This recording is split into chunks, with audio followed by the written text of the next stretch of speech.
Hello everyone, welcome to a new video today where we're going to go over some tips and tricks for Melquiades, the Exhumed Archbishop, the boss that gave me the most trouble in Blasphemous. This is a personal thing, but I went with the Heart of Oils because it raises your attack and lowers your defense, and that's just good for bossing in general because you do more damage to the boss itself and each run goes by faster. When entering the room, the boss will spawn with hands holding him up. I usually like to start with the two small hands at the rightmost side of the body, as you can usually hit both of those at the same time with swipes of your sword. Once you destroy all the hands on the body, the head for the boss will come down and give you a chance to attack it. This is the only way you can actually do damage to the boss itself. The prayer that gives you an attack speed buff works really well for this fight, as you can destroy the hands much faster, and once the boss actually lowers their head, you can increase your DPS against that piece. So, when the head comes down, go up to it and do a full combo, and make sure you finish off the combo with the rising attack that you can unlock for the Mea Culpa, as this sometimes hits twice and does massive damage.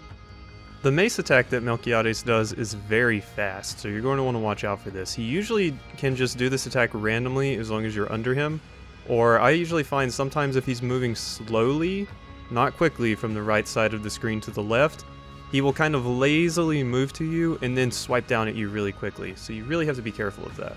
Melquiades has another attack where hands come up from the bottom of the screen and they will just slowly keep appearing and going to either the left or the right, and will continually just spawn and kind of slap the ground. These are fairly easy to dodge and can be jumped over as well, so usually you just pick one direction and dodge that way.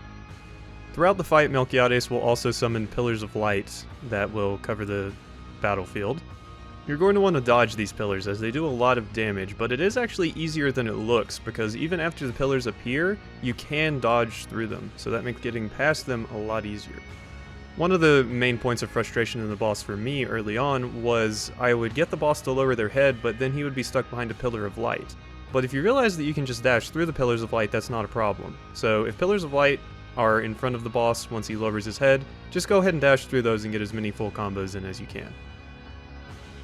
He also has another attack that summons the Pillars of Light, where he will move to the left side of the screen very rapidly, and then just kind of periodically stab downward with his mace and summon a Pillar of Light. This is a slow form of build-up attack where he's going to try to push you to the right side of the screen.